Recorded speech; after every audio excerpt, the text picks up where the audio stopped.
Chris Scalzi here with Matt Howell. And on this episode of The First Run, we're a little late, but we're finally catching up to the party. We checked out Mad Max Fury Road, a sequel that I don't think anybody saw coming. It's been 30 years, Matt. Has it been worth the wait? We're going to find out. We'll tell you what's coming up on Blu-ray and DVD this upcoming Tuesday, June 2nd. And we'll fill you in maybe on some of the stuff we missed, too, from last week, since we're a little behind.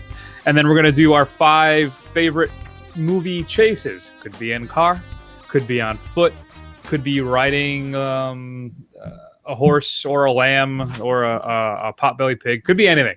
Any kind of chase in a movie, we're going to talk about it, which I'm very excited about. And so let's start things off, I think, with a little bit of Fury Road. In this wasteland, I am the one who runs from both the living and the dead. A man reduced to a single instinct. Survive. It is by my hand. You will rise from the ashes of this world.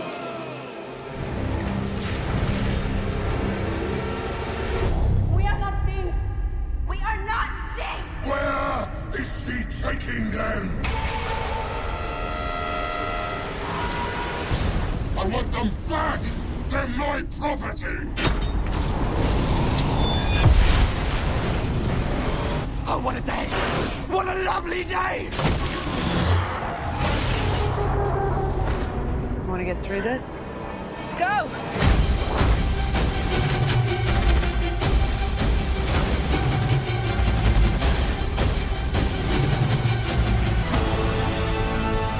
As the world fell, each of us in our own way was broken. It was hard to know who was more crazy. Me or everyone else.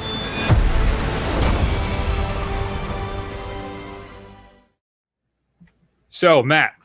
Yes. Mad Max Fury Road. It's been 30 years since Thunderdome. And I have to say something. When we first discussed this film coming out probably a month or so ago, maybe even longer, and I had kind of made I made a little jab at George Miller, the director of the film, because all the promotional stuff said visionary director George Miller. And I'm like, all right, visionary director. Yeah, he did a couple of Mad Max films. He did 2 Happy Feet movies. You know, he did the Babe Pig movies, but he did the sequel. You know, he hasn't done anything like hardcore like that since like Road Warrior, I guess, really, right? Yeah. So I was skeptical. I was entirely skeptical. You know what? I owe George Miller an apology. Yes, you do. Visionary director, indeed. Now, I want to start. I haven't seen Mad Max in a long time. What I did is local electronics chain, The Wiz, had a big sale on the Mad Max Blu-ray. Nice pull with the Wiz there. Thank you. Thank you very much. And so they had the Scream Factory Special Edition Blu-ray for $12.99, and then they had the other 2, Road Warrior and Thunderdome, for $5 each. And I'm like, you know what? I'm gonna catch up. So I don't know if I've ever really seen the Road Warrior all the way through. Maybe I did, but it's been 30 years. And so I caught up. I watched all 3 in a weekend, and I got to tell you, those are all fantastic films. Even Thunderdome, even though it's like you said when we were talking about this off air, how it's kind of sanitized. That's what it is. It's an 80s sanitized version of Mad Max. Kind of how you envision the 80s getting a hold of like every single intellectual property. I think it did that with Mad Max as well. But yes, it's still an entertaining film. It still works. Mm-hmm. It's definitely got some classics. I mean, you know, it is kind of over the top, but it is got some classic moments. I mean, that's where 2 men enter, 1 man leave. That's where that comes from. Exactly. And I got to tell you, the fight choreography, at least the fight scene in Thunderdome with the elastic harness things, whatever the hell those things are, that was pretty cool. And I hadn't really seen that before. I think that was the first time that was ever really in a movie. And so I'm glad. So I got kind of a little more excited. Then I sat down to watch Mad Max Fury Road. Matt, couple years ago, we said the bar had been raised in action films with the release of Brad Bird's Mission Impossible 4. Mm-hmm. Do you think the bar has been raised again? And are you really comfortable now saying George Miller is a visionary director? I mean, do action movies now have a new standard? I think so. And I think what really set this one apart is it's all, for the most part, it's real stunt work. It's real practical effects. Those are real fireballs, and that's a real guitar shooting flamethrowers. That thing, yes, it is. The whole thing is just, I really appreciate that they went and they actually built all those cars. They made sure that they worked. It's insane, but it's like the best kind of insane. It's like the kind of stuff you were sitting around thinking about when you were 13 years old saying, man, wouldn't it be cool if we saw this? Well, he got $150 million and he put it up on screen and we watched it. It was amazing. And it is a success from start to finish. I love the fact that's a great point about the practical effects. There are a lot. And the special effects really only go to enhance the practical effects. I mean, everything he does in this film, I think, is he knocks it out of the park. It's basically one long car chase, and you were on the edge of your seat the entire time. Matt, I've seen this twice. I went to see it a second time at the movie theaters. Nice. I saw it the first time in 3D, and I got to tell you, this is one of the better uses of 3D I've ever seen. So kudos on that. But when I saw it at the local theater here, I felt like they have an issue with bulb power. So I felt it was too dark. So I wanted to see it again. So I saw it again at a nicer, more upscale theater. And I got to tell you, too, it was just as good. I even appreciated it more the second time. I think there are things in this film you have never seen before. Mm-hmm. And it is just fantastic. Grab you by the throat from start to finish all the way through. And what's so great about it is that there's more to it than it just being a dumb action film. There's a lot more going on here. Each character, there are strong characters in this film, particularly the female leads. If you focus on Charlize Theron, she's fantastic in this film. And they have fully developed story arcs. They're not love interests for Tom Hardy's Max Rockatansky character. And I think that's one of the key things. Some people are chiding the film because they're saying, "Oh, this isn't even a Mad Max film." Mm-hmm. Because he's like, you could probably squeeze his dialogue onto 1 or 2 pages in the whole film. Mm-hmm. There's a lot of grunting for the first half hour, 45 minutes. And I think that's the key, because I think I have a fresh perspective by watching the first 3 films before walking into this. Outside of Mad Max, right? He's not really the core character of any of those other films. Right. Yeah, he's like this legendary Outback character it's everybody's telling the story about him. And exactly. And his character seems to just be the catalyst. He's the tool. He's the fulcrum. He's what allows for the forward momentum and all these other people's stories to happen. He's the one making things happen. Mm-hmm. And but he still has his own little arc. He has his own little chance for redemption. We do get a bit of a backstory not really backstory for Max. We don't really know where he's been for the last 20 years, or we don't even know what the time frame is. Right. Thunderdome either. And there's a theory about that I want to talk about too as we get into this a little more. But I got to tell you, the designs of the cars, I don't know what that falls under. Is that set design? I'm not sure, but I think there's going to be Oscar nominations for this film, at least technical ones. Yeah, I definitely agree for the technical ones. I mean, you can't create the Doof Warrior and not at least get a technical nomination. And if you don't know, Doof Warrior is the greatest creation in the last 5 years, at least. He's the blind guitar flamethrower guy. I think I'm trying to figure out a way to work him into every film. The Doof Warrior, yeah. And what's great, and I was reading about this. How much better would the imitation game be? Benedict Cumberbatch, Keira Knightley, and then the Doof Warrior. There you go. What's interesting though, and what I liked about it is I was reading up on this film, and one of the things that they said is that they were interviewing the guy who played the Doof Warrior, and they were talking about how he's got a name, he's got an entire backstory. You're never going to know what it is, but they had fleshed out every little piece of this because he'd been working on it for decades. That he knew like every little piece of this world and every character in the film, even if you never learned their name or really even saw them in close up. Yeah, I love that fact. Just the attention to detail in this film, it will blow your mind. And if you really think about it, Matt, I can't believe this thing was even made. Yeah, me neither. It's been what 20, 30 years since since Thunderdome. It wasn't like it was a massive blockbuster franchise in this country anyway. I mean, granted, never underestimate the greed of the studios to try and revive a franchise. But the fact that George Miller's name was still attached to it and they let him do it, he's 70 years old. I am shocked that this film was made, and I'm so happy it was. When you talk about action films, this for me, like Mission Impossible 4, this is one of the gold standards. This is when you're trying to look at what to do things and do it right and do it smart. It's intelligent, it's fun, it's entertaining. It'll knock you on your ass. It's one of the best films I've seen this year. It's fantastic. I can't rave enough about it. How successful this movie is.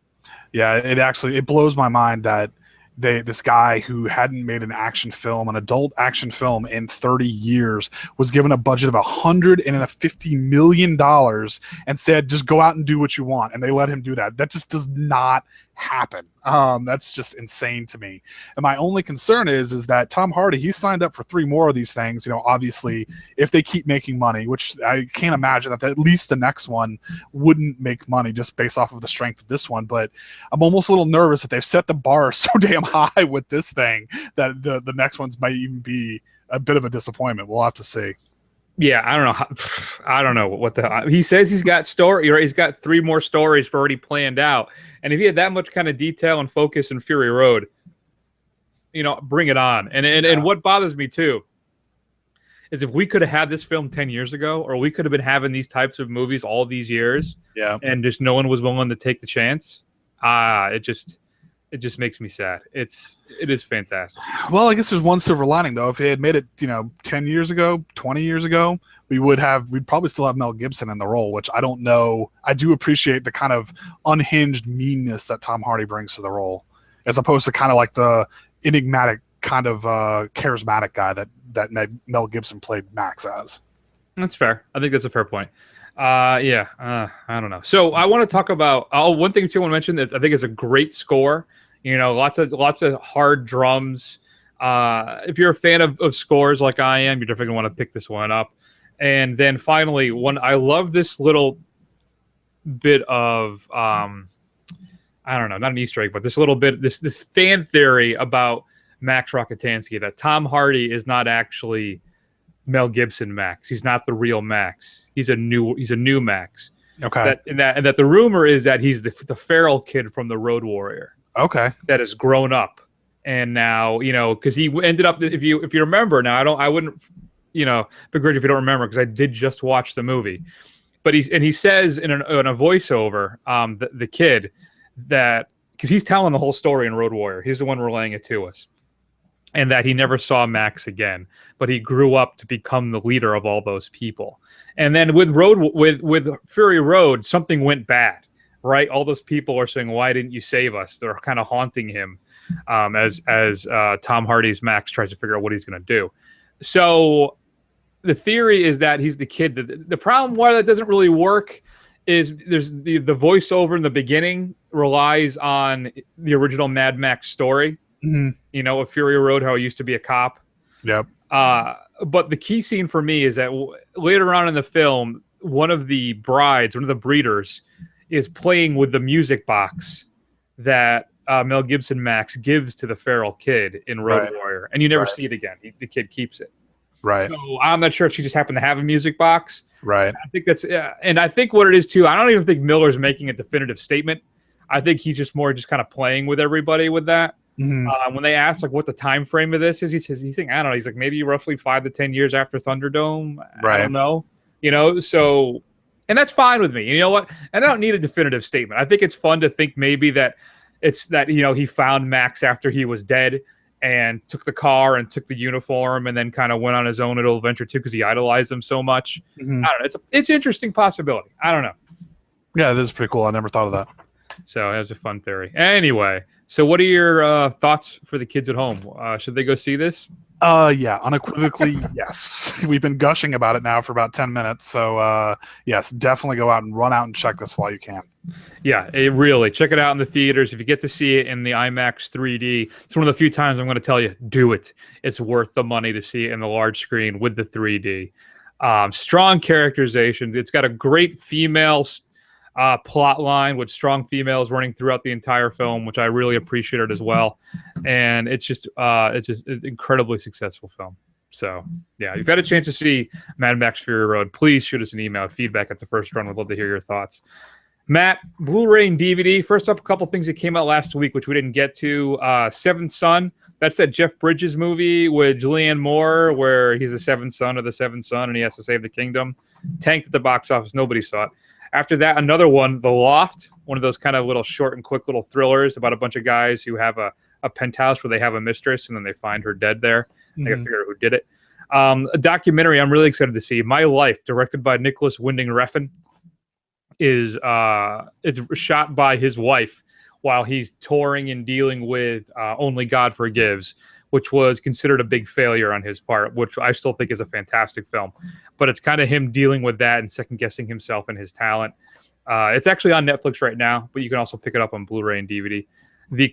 I used it, air quotes, we're on video, so you can see air quotes, Cannibal Ferox, the classic horror film, is being released as well on Blu-ray, as well as Madman, one of the 80s thrillers, slasher films, based on the Cropsey, what do you call it, urban legend. Mm-hmm. If you haven't seen Madman, it's not bad. If you like 80s horror films, you could do a lot worse than Madman. So it's coming up this upcoming Tuesday, June 2nd. I don't know what's going on. I think the only review I've read about this, which says if you loved the politics of Star Wars: The Phantom Menace, you couldn't get enough of it, then the Wachowskis' Jupiter Ascending is the film for you. Okay. So that's getting released on Blu-ray. I don't know if they're going to come back at this point. This is like I don't know, Matt, are the Wachowskis done at this point? Do you think they still have another great film in them? I'll tell you, I like Cloud Atlas. Yeah, I never saw it. I know you enjoyed it. I think the Wachowskis, I think they'll be good if they don't. I think they need to take a break of doing their own stories. Now, I know Cloud Atlas was an adaptation of a book, but I think really they need to just be the directors of some other script that somebody else has come up with. I think they have a good visual style, but I think their kind of storytelling has fallen apart. Well, maybe they get back to the old stuff like Bound. Well, that was great. And The Matrix. You think they're just too full of grandiosity? They have too many, delusions of grandeur with their work. Maybe they just got to trim it back and do like a smaller film. Maybe they do, but I mean, I know a lot of people, or if you read the interwebs, I mean, some of their flops now are considered cult classics, like Speed Racer. A lot of people, I'm surprised at how much love Speed Racer gets. I've never seen it. Yeah, I mean, I never really liked the source material. I did check it out. It's definitely got its own thing, and it looks really cool, but it's kind of a strange film. Interesting. So there's a 3D version as well as a regular Blu-ray version. It does have the Dolby Atmos audio, so if you're prepared for that, you can get that and some bunch of behind-the-scenes features. Focus, the Will Smith Khan movie with Margot Robbie, who I believe we're supposed to all be in love with at this point, though she is Harley Quinn, right, in the Suicide Squad. Mm-hmm. And we'll talk about that later because you may have some news for us involving that. I don't know. Includes a Blu-ray DVD Ultraviolet, some deleted scenes, and an alternate opening for Focus if you wanted to check that out. The Kevin Costner Disney film McFarland USA is being released as well with some deleted and extended scenes. For the kids, you got the SpongeBob movie, Sponge Out of Water, is being released. Includes a Blu-ray DVD digital copy and Ultraviolet streaming pass and a bunch of featurettes if you're a fan of SpongeBob, so you can spend some time with that. The sequel to the film Monsters, which is a fun little horror film that's on Netflix, you can see, and the guy who directed it actually graduated up and did the most recent Godzilla film that I loved, though that Dave did not like. Matt, did you ever see Godzilla, the new version? Oh, yeah. Yeah, I liked it a lot. So, well, the sequel to that, Monsters Dark Continent, has been released on DVD, and from what I hear, it's not that good. And then from HBO, for the first time on Blu-ray, the complete series. I just finished watching the first season, finally. The Wire is being released on Blu-ray as well. Nice. They're also giving us Justified Season 6, the final season, is being released. There are some deleted scenes exclusive to the Blu-ray. I love Justified. I thought it was a great series finale as well. I love that show, and I'm so sad that we're not going to get another season next year. Yeah, that show never really got enough love, in my opinion. That was a great show. And then Warner Archives has given us Wolfen. Oh wow! I like Wolfen. I haven't seen it in a long time. I think I liked it better than The Howling when I first saw it, but I think it's a really great werewolf movie. So if you haven't seen Wolfen, you can pick that up on Blu-ray. Your straight to DVD pick of the week, Matt, is going to be Planet USA. Planet Earth, USA, 2015. The natural oil resources are running out. The hatred between the East and the West has spread like a plague all over the world, and the planet is on the brink of World War III. It has billed the biggest action movie of all time. Wow. With a little asterisk, in Austria. So it's the biggest action movie of all time in Austria. I just thought that was cute, and there was no other picks for us, so I went with that one. Nice. Now, I normally would tell you now what our streaming pick of the week is, but we're going to save it for the end of the show because that's what we're going to watch next week. I'm also going to do Tomorrowland, but which I have seen. We're going to hope so we can get Dave some time to catch up and check out Tomorrowland. But we're definitely going to do our streaming pick of the week, I should say, which will be at the end of the show. So you'll see what's coming up next week. Matt, do you have any news for us, sir? Not a whole lot. Chris, do you remember a little film called The League of Extraordinary Gentlemen? Oh, yes. Yes. You know, Sean Connery bailed on Lord of the Rings because he didn't get it, right? And he didn't want it. Then they said, well, we got another franchise for you. And the superhero films were so big, so he said, I better do this. And he jumped at the chance to do The League of Extraordinary Gentlemen. Yep, and it's the rumors that got him to quit acting. And what's funny, just as a side note here, didn't he do Zardoz because he was offered the role of Han Solo and he didn't get that film either? And then when it blew up, he said, well, I got to jump at this. Is that true? I didn't know he was up for Han Solo. I think he was. Yeah, I think I read that somewhere. Yeah. So I guess that just goes to show you he should never take a role. He should never take the second role he doesn't get. He wouldn't have been. Yeah, he wouldn't have been too old for that. How old was he back then? 70. How old is he back then? Was that 77, 78? Yeah. I mean, he probably would have been, in his early 50s? Probably. I guess. I never knew that. A different kind of Han, I guess. Right. So anyway. Han. It's Han. Han. Different kind of Han. So. You Northeasterners. I know. Right. So they're actually going to do a third time's a charm for this movie. They're going to try and reboot it and put it back out there again and see if they can make it work. Does Alan Moore want anything to do with this one? No. Well, I don't know. They have no script. They have no director. They just have a producer attached at this point that's kind of pushing it through. So you know what they have? They see Avengers making $1 billion and they have a superhero comic book property. Right. So that's what it is. So great. We'll watch that and it'll be horrible too. Yeah, you're right. I mean, you know what? I was never a big fan of the League of Extraordinary Gentlemen comic book. I mean, it's kind of a neat idea, but the characters never really, I didn't give a crap about any of the characters really. So not a big deal. And then also, let's see, speaking of George Miller, did you know that he back in 2007, he was tapped to direct the Justice League movie? Yeah, no, I just had discovered this myself this week. Yes. All right. Well, the story of that movie, of how it came to be, and how it fell apart, is going to be. They're going to make a documentary on it. That should come out in the next couple of years. So probably something along the lines of how do I pronounce this? Jodorowsky's Dune, something along those lines. Yeah. Jodorowsky's Dune for the show.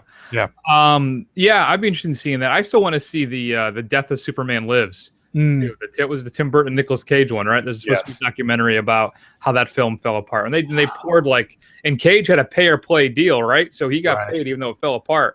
So they lost 40, 50, 60 $million on a film that never got made.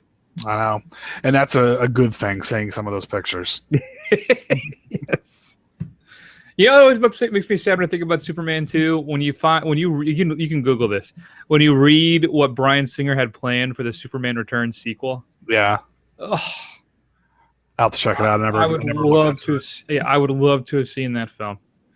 You know what? Superman 2, Superman Returns, That still stands as one of my great all-time. The trailer was so awesome, and I was so pumped for it. And man, I was like, "What the hell is this?" And you know what? It's not that bad. I own it. I do enjoy it. You know, some of the scenes are really good. It's just, you know, it's not quite there. I agree. It's a flawed film, and you're right. I think we did that as a top 5 one day, and I think that was my number 1 as well. With the trailer letdowns, where the film was a letdown from the trailer. And yeah, I remember seeing that trailer. Oh, I just the opening swells of the John Williams music of that trailer. I bet you too. I bet you did a little experiment. If you watch that trailer today, you'd probably get all excited again. Yeah, I have watched it. I did watch it probably 2 months ago, and I was like, man, this is still really good with the Marlon Brando voiceover. I mean, it was awesome. It's a good trailer.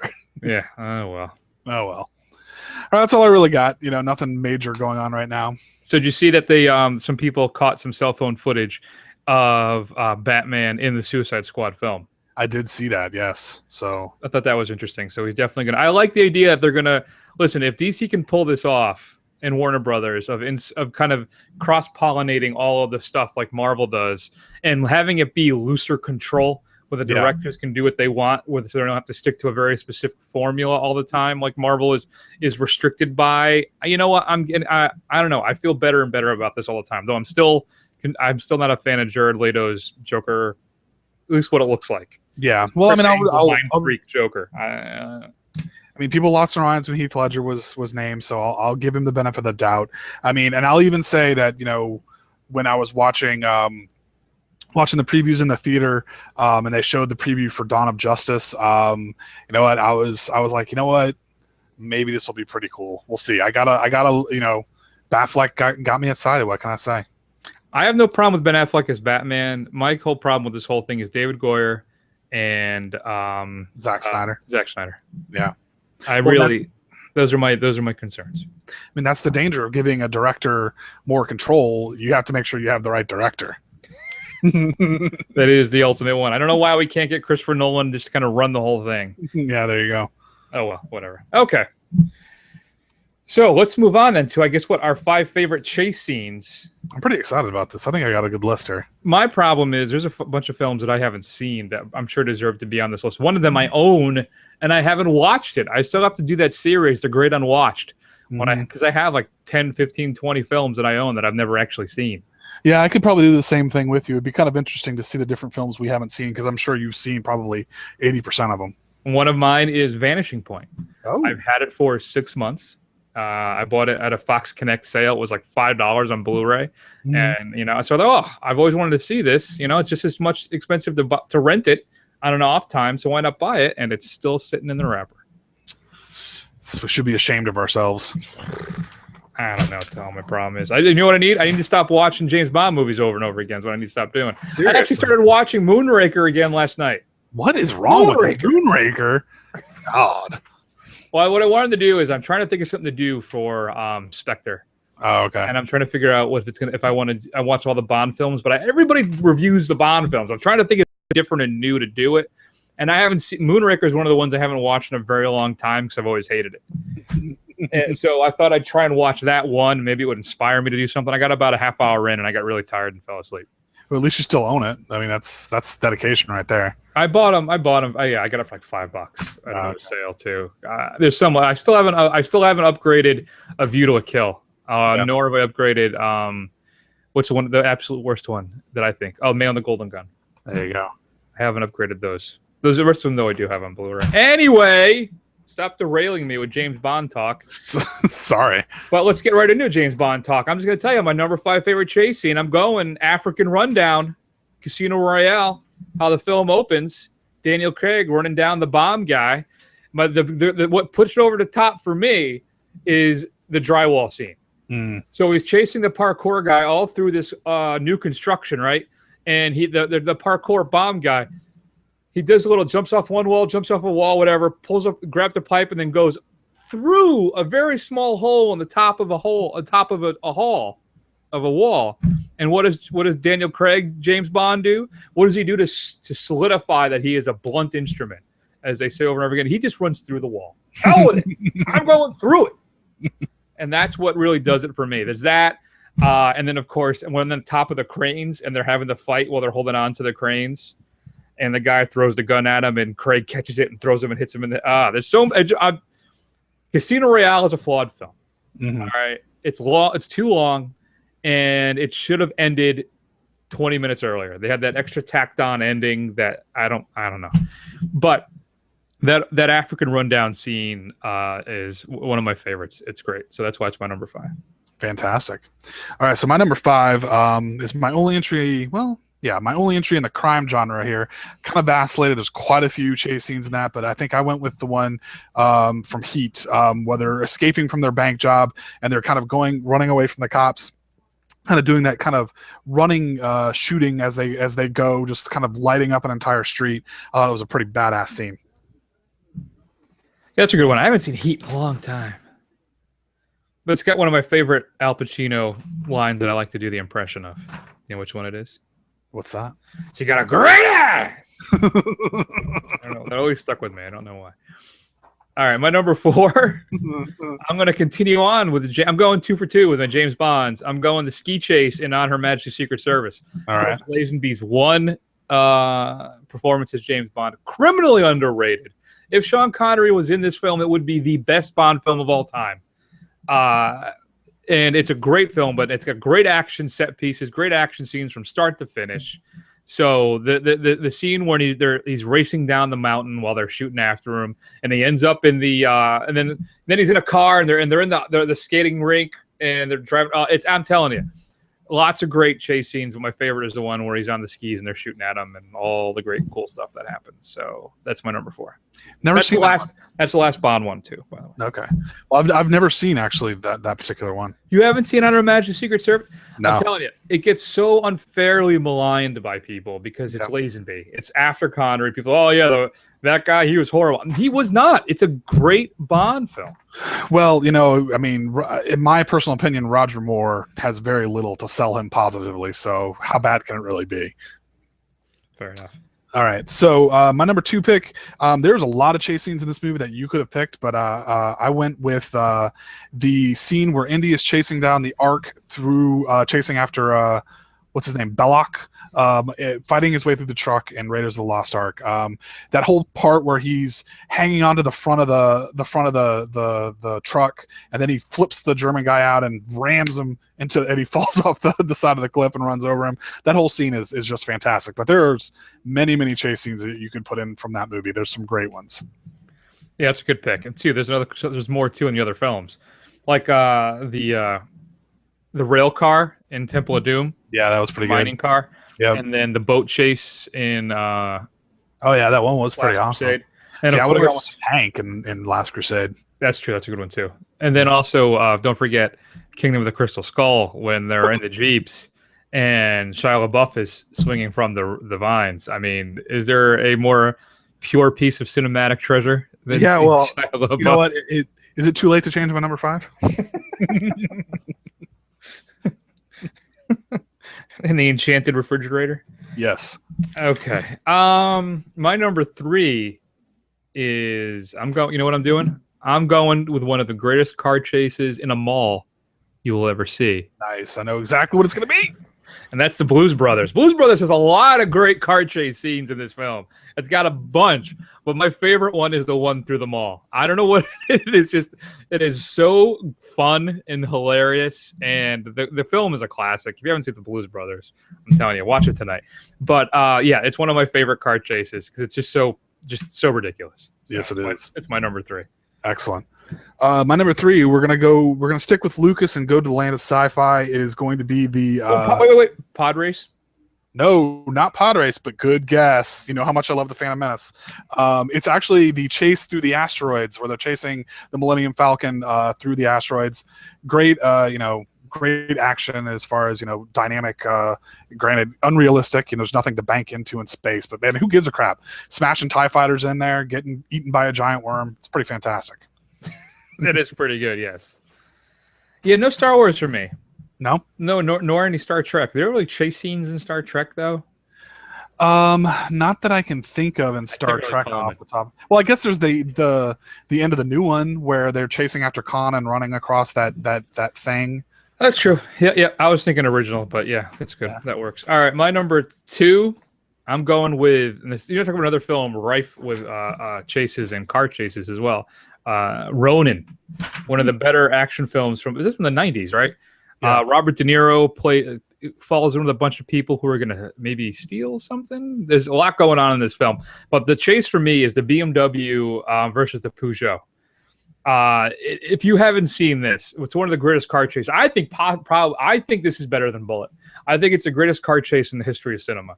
It is. They drive so fast, and I'm sorry, there's no way to fake this. All right, the way, and if you watch this, you can YouTube even this one clip. But they drive so fast through the streets of Europe. I can't remember what city they're in, but it's really tiny streets, and they're zipping all along. They're going the wrong way down highways, into tunnels. De Niro is doing the old e-brake turn trick thing. I mean, it is one of the most exciting, edge of your seat, grab your balls and hold on car chases you'll ever seen in Ronin. If you've Ronin, for some reason, it's got a bit of a cult following, but a lot of people just don't know about Ronin. I don't know what it is, why they don't. It is one of the greatest action films of the 90s. If you haven't seen Ronin, I'm telling you, buy it today. It's pretty good. Oh, buy it, not even just check it out. Yeah, no, it's the gift that keeps on giving. And you got De Niro playing a badass in an action movie. What more do you need? Well, there you go. What more do you need? All right, now I'm getting a little nervous here with my number 2 because you have not said this, so I'm a little afraid I'm going to be stealing your thunder here. So if I do, I apologize. Yeah. So my number 2, and I think you're going to be mad at me, maybe that's not number 1, but my number 2 is the prisoner transfer from The Dark Knight.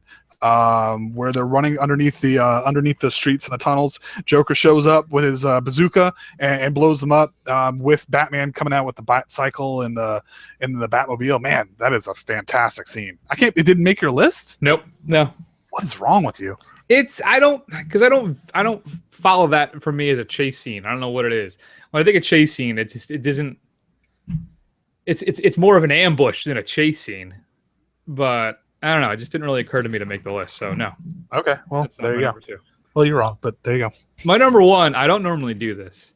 And usually we have a rule against this because it's so fresh in your mind. But I'm doing it. Oh. I'm going Fury Road for number 1. Okay. All right. I can't not do it. I saw the movie twice. I told you at the beginning of the show, there are things in this movie you've never seen before. There's this one scene where Tom Hardy's hanging upside down on the war truck, hanging out of the door. He's about to get either squashed or run over. Who knows what's going to happen to him? Something bad. And you got these guys on these pogo sticks flying back and forth. I'm telling you, you've never seen this stuff before. Yep. And I couldn't not give it my number 1. I couldn't do it. I had to do it. George Miller, I owe you an apology, so much so that I'm making you number 1, Mad Max Fury Road. That's a really good pick. See, I obeyed the rule, and I kept Fury Road off the list. So, but I can't disagree with that. And I do like how you just said, you'll notice that we mentioned the actual chase scene that we liked from all these movies. This one, we just said the movie, because basically the whole damn thing is a chase scene. Exactly. Yes. But that is a fantastic pull. I cannot disagree with you. There you go. All right, so mine is probably not the best. Clearly, if it's not Fury Road, it's not the best. Well, it's very true. And it didn't make your list. I don't even know if it'll make your honorable mentions. But when I watch this movie, or I watch this scene at the very end of the film, it really gets me pumped that I want to go out and get myself a 70s muscle car and just soup the shit out of it and go driving recklessly. And what I'm talking about is the last scene. That's a kind of an homage to Vanishing Point, is the last chase in Death Proof. You got the black Challenger versus the white, or I'm sorry, the black Charger versus the white Challenger. All kinds of, Zoe's doing the stunts on the hood of the car. That entire split, and I get pretty pumped that I want to go out and buy myself a Charger after that. I need you to reset. Damn it. We lost you at that. He's basically said between the Challenger and the Charger, that, and then you were gone. Okay. So between the Challenger and the Charger, really just a fantastic scene. I love the way Quentin Tarantino shoots it. I love the stunts that they do, the practical stunts where, she's hanging on the hood of the car. They're doing all this kind of crazy stuff that you just don't see anymore. And it really just makes me want to go out and buy myself a muscle car, preferably a black Charger, because that is some cool shit. Yeah, Death Proof, when I was first putting my list together, Death Proof was on it. When I was going back and forth between that and Bullet. But I also wanted to be a bit of a jackhole and have some foot chases in there as well. There you go. And I think what really nails it for me for Death Proof, and I agree with you, that last scene is one of my it's one of my favorite car chase scenes. But I think what nails it is Kurt Russell. Yeah. If without Kurt Russell's performance, especially at the end, I don't know. I think it'd still be a great car chase scene, but it wouldn't have the cherry on top that it does without Kurt Russell's ultimate fate in that film. But that's a good pick. Did you have any honorable mentions? Yeah, most of mine made yours. Blues Brothers. We talked about The Last Crusade with the tank scene. Bullet, Casino Royale. The French Connection, obviously it has to be the honorable mention because that's kind of like the gold standard in car chase scenes. Fury Road and The Road Warrior. I thought the last car chase in The Road Warrior still holds up pretty well, and that's a lot of fun to watch. The Terminator 2 scene when they're driving through the Los Angeles River is pretty awesome. And the town where they're escaping through the streets of Boston in the cars from the bank. I forgot about that one. Yeah, I wasn't a fan of the town at the time. Maybe I have to revisit it. But yeah, those are all good. I would also add Tell No One, which is a great little French thriller. There's a big, not car chase, but it's a foot chase where the cops are closing on this guy because they think that he killed his wife. If you haven't seen Tell No One, based on the Harlan Coben novel, it is one of my favorite thrillers. It's great. And then you know what I got on here too? I got It Follows. Oh yeah.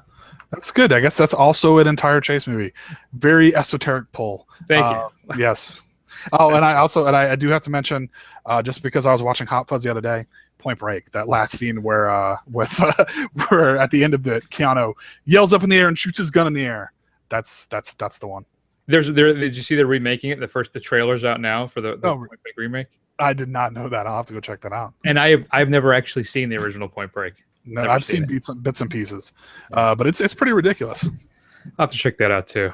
I was watching Next of Kin on HBO Now the other day. Good Lord, that's a bad film. When in the Swayze Ovra, and Liam Neeson's in it too, playing his hick brother. And there's this great horrible scene where Neeson's brother's in jail, and there's this song, this kind of country western rock song about brothers playing, and it's just so on the nose. It's really bad. It's really, really bad.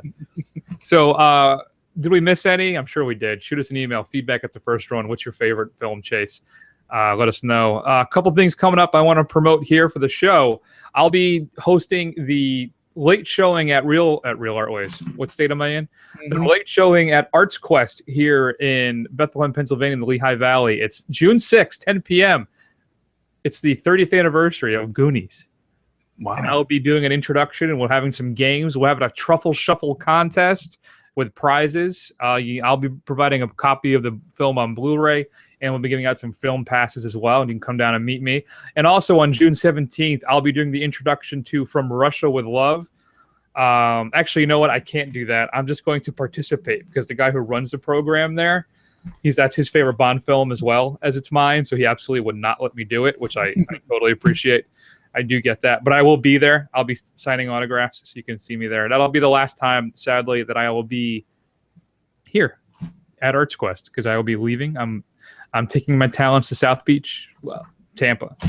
I'm hoping to get involved in the scene down there. There's a lot of great theaters down there that I've already been to, so I'm hoping to get involved with them down there. But Goonies, June 6th, 10 o'clock at night. I think the showing's actually 10:15, but you can come down and see me. It's coming great. It's great too, Matt. Not next week, in 2 weeks, there's a drive-in movie theater here in Pennsylvania in the Lehigh Valley. Well, a little farther out. But they're showing Friday and Saturday night, starting at dusk, Evil Dead, and then Zombie, the Lucio Fulci film. So nice. Friday night, Evil Dead and Zombie. Saturday night, Evil Dead and Pieces. Okay. Now, if you haven't seen Pieces, that's another great little Italian slasher horror film. It's actually really, really good. And I'm coming back into Pennsylvania from Connecticut that night Friday, so I'm really trying to figure out a way I can tell the missus, listen, I know I haven't seen you all week, but I got to go straight to the drive-in movie. And I don't think good luck with that. Yeah, I don't think that's going to happen. So check us out. Do a search for us. You can check us out the stream of the show on YouTube. Then you can download the actual fully comprehensive, condensed, where everything's actually in the show, the clips and everything. Get that on iTunes. Do a search for The First Run. Check out the website, Twitter, Facebook, all the like. Next week, our streaming pick of the week, Matt. You ready? Yeah. Zombievers. Oh, okay. I thought you were going to go with something else, but I forgot about how excited you were for this. I am. Rec 4 is on there too. And I love the first 2 Rec films. The third one I thought was all right. The fourth one's supposed to be better. I don't know. But they also put that honeymoon movie out there that I wanted to check out. Which one's that one? It's got Rose Leslie from Game of Thrones, where she's one half of a newlywed and she disappears in the forest and then comes back. Not quite right. Ooh, I'll have to look into that one too. All right, but right now, things always change. I'll definitely tell you what's going on with Tomorrowland. We'll talk about Zombievers, and who knows what other exciting stuff. Things are going to get a little shakier even more with the schedule coming up as I'm moving to Tampa. I'm hoping too, Matt, to do for us all to get together the week I'm in Connecticut. I'm working on the details of that right now. I'll keep you all informed on that. And that's it. So that's a big show. Shoot us an email, feedback at The First Run. Thanks, everybody, for listening. I'm going to take an extended break, and we'll see you next week. I don't have any classic hip-hop lyrics for you this week. I totally forgot. So I'll take care of that next week. I'm sorry. Thanks for listening. Thanks for watching. See you.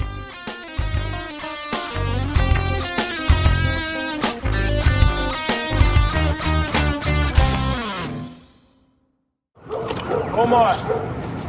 You. Omar coming, yo. Omar coming, yo. Did you hear that? Omar coming. Come on. Get out of here. Omar coming. Put that shit down. I said Omar coming. Somebody is coming now. Come on, let's go. You.